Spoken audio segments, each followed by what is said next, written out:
আসসালামু আলাইকুম। Crown cement সকালের খবরে আমন্ত্রণ জানাচ্ছি আমি মুশফিকুস সালেহিন।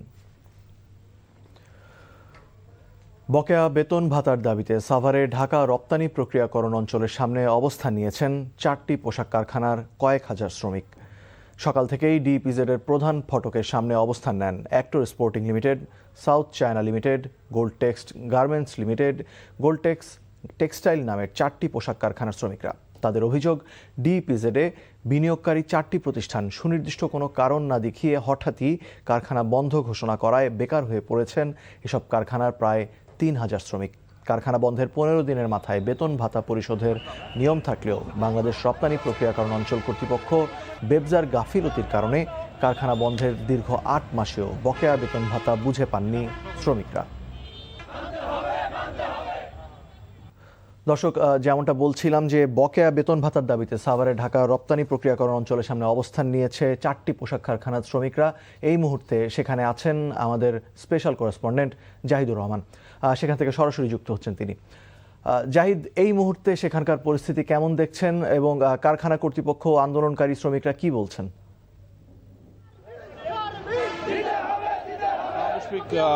একটু উত্তেজনা দেখতে পাচ্ছি। এখানে শ্রমিকরা স্লোগান দিচ্ছেন, বলেছেন যে 8 মাস বেতন ভাতা পাচ্ছেন না। 8 মাস ধরে শ্রমিকরা বেতন ভাতা পাচ্ছেন না। তারা ব্যবসা কর্তৃপক্ষের কাছে বারবার দিয়েও তাদের পাওনা পরিশোধ করার কোনো সুরাহা দেখতে পাননি।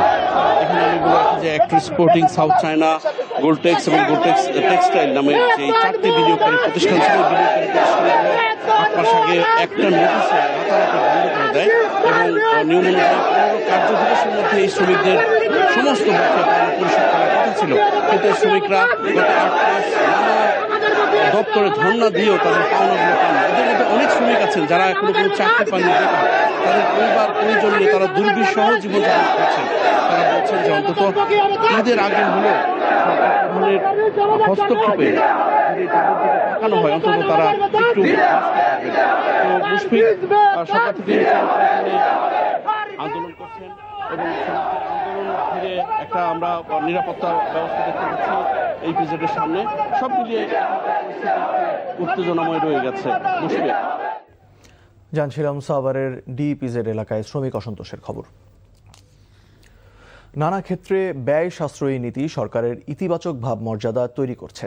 এক্ষেত্রে স্বয়ং প্রধানমন্ত্রীর উদ্যোগী ভূমিকা প্রশংসনীয়। সরকারের শীর্ষ পদের আচরণগত পরিবর্তন আর মূল্যবোধ বিকাশে তারেক রহমানের পদক্ষেপ সরকারের ভেতরে ও বাইরে ইতিবাচক প্রভাব ফেলছে বলে মনে করেন বিশ্লেষক থেকে শুরু করে সরকার সংশ্লিষ্টরা। খান আলামিনের রিপোর্টে বিস্তারিত। উপন্যাসের পাতায় অনেক রোমাঞ্চকর ও ব্যতিক্রমী গল্পের অবতারণা ঘটে।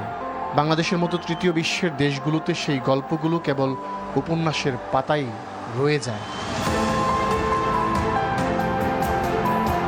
তবে প্রধানমন্ত্রী তারেক রহমান সবকিছুই পাল্টে দিলেন। দায়িত্ব গ্রহণের কেবল 3 মাস, এই সময়ের মধ্যেই প্রথাগত প্রধানমন্ত্রীর চেয়ারটাকে নামিয়ে আনলেন সাধারণের কাতারে। স্বল্প দূরত্বের পথ তিনি সঙ্গীদের নিয়ে হাঁটেন, বহরে রাখেন কেবল 4টি গাড়ি, সাধারণের মতোই থাকেন যানজটের কবলে। ট্রাফিক সিগন্যাল কালেও অপেক্ষায় থাকেন পাশের গাড়ির সাথে।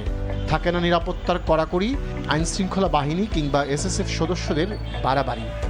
ব্যয় সংকোচন কিংবা জনবান্ধব এমন অনেক সিদ্ধান্তের পাশাপাশি সমাজ থেকে হারিয়ে যাওয়া মূল্যবোধ ফেরাতেও মনোযোগী তারেক রহমান। বর্তমান প্রজন্ম কি ওই মূল্যবোধ থেকে আসলে সরে আসছে কিনা, এই ধরনের উদ্বেগ কিন্তু মানুষের মধ্যে আছে। আপনারা দেখেছেন কয়েকদিন আগে মাননীয় প্রধানমন্ত্রী অধ্যাপক আব্দুল্লাহ আবু সাইদকেও সরকার ডেকেছিলেন, স্যারের সাথে কথাবার্তা বলেছেন কিভাবে আমাদেরকে আরো বই পড়ায় মনোযোগী করা যায়। আমার কাছে মনে হচ্ছে তো এটা তো একটা অর্জন যে আমরা এই বিষয়গুলোর প্রতি নজর দিয়েছি। মূল্যবোধের যে জায়গাগুলো, এই জায়গাগুলোতে আমরা নজর দিয়েছি।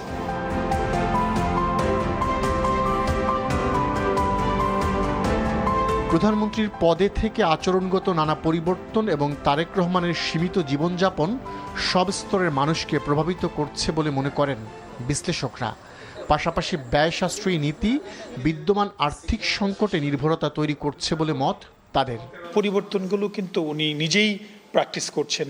উনি ওনার জীবনযাপন সীমিত জীবনযাপন করার ইঙ্গিত দিচ্ছেন যে মানুষকে সীমিত জীবনযাপন করবে, খরচ কমাতে হবে, অথবা ভিআইপি ভিভিআইপির নামে যে অতিরিক্ত সময় ক্ষেপণ, অতিরিক্ত খরচ, গাড়ি কেনা ইত্যাদি ক্ষেত্রে উনি কিন্তু যথাযথভাবে ইঙ্গিত দিচ্ছেন।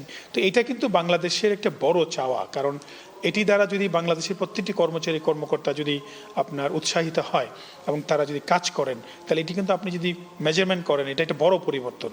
কিছু সাধারণটা আসলে এই সরকারের যে আর্থিক চাপ সেখানে কিন্তু কিছুটা এটা নির্ভর অবস্থা তৈরি করছে। এই আগের মতো করে যদি ব্যয় থাকতো তাহলে সেই ক্ষেত্রে সরকারের ব্যয় আরও বাড়তো। এখন এমনিতেই রাজস্ব ক্ষেত্রে কিছুটা ঘাটতি আছে, তো সেই ঘাটতি মোকাবেলার ক্ষেত্রে কিন্তু কিছু তারা এটা ভালো ভূমিকা পালন করছে। প্রধানমন্ত্রীর এমন সব পদক্ষেপের মাধ্যমে সরকারের প্রতি জনগণের আস্থা বাড়ছে বলে মত বিশ্লেষকদের। খান আলামিন, এনটিভি নিউজ, ঢাকা। আগামী 2026-27 অর্থ বছরের জন্য রেকর্ড 3 লাখ কোটি টাকার উন্নয়ন বাজেট বা বার্ষিক উন্নয়ন কর্মসূচি এডিপি আজ জাতীয় অর্থনৈতিক পরিষদের সভায় অনুমোদনের জন্য উঠছে। রাজধানীর আগারগাঁওয়ে এনইসি সম্মেলন কক্ষে প্রধানমন্ত্রী তারেক রহমানের সভাপতিত্বে এই সভা অনুষ্ঠিত হবে। অনুষ্ঠেয় এই সভায় এই অনুমোদন দেওয়া হবে। তবে এবারের এডিপির সবচেয়ে বড় আলোচনার বিষয় হয়ে উঠেছে থোক বরাদ্দ, যা মোট উন্নয়ন বাজেটের 1/3-এরও বেশি। পরিকল্পনা কমিশনের কার্যপত্র অনুযায়ী আগামী অর্থ বছরের এডিপির মোট আকার ধরা হয়েছে 3 লাখ কোটি টাকা। এর মধ্যে সরকারের নিজস্ব অর্থায়ন বা জিওবি অংশ 1,90,000 কোটি টাকা এবং বৈদেশিক ঋণ ও অনুদান 1,10,000 কোটি টাকা। মুন্সিগঞ্জের গজারিয়ায় নানা বাড়িতে দাফন করা হয়েছে জাতীয় ফুটবল দলের সাবেক তারকা খেলোয়াড় কায়সার হামিদের মেয়ে কারিনা হামিদকে। সোমবার সকাল 8টার দিকে গজারিয়া উপজেলার ভবেরচর ইউনিয়নের আবদুল্লাপুর এলাকায় কারিনার নানা বাড়ির আঙিনায় নামাজে জানাজা হয়। পরে তাকে দাফন করা হয়। এর আগে সকাল 7টার দিকে অ্যাম্বুলেন্সে করে ঢাকা থেকে তার মরদেহ গজারিয়ায় নিয়ে আসা হয়। পারিবারিক সূত্রে জানা গেছে, হেপাটাইটিস এ এবং ই এর কারণে তার লিভার কার্যত অচল হয়ে গিয়েছিল। তার শারীরিক অবস্থার অবনতি হলে উন্নত চিকিৎসার জন্য গত সোমবার রাতে তাকে এয়ার অ্যাম্বুলেন্সে করে চেন্নাইয়ের ভেলোর সিএমসি হাসপাতালে নিয়ে যাওয়া হয়।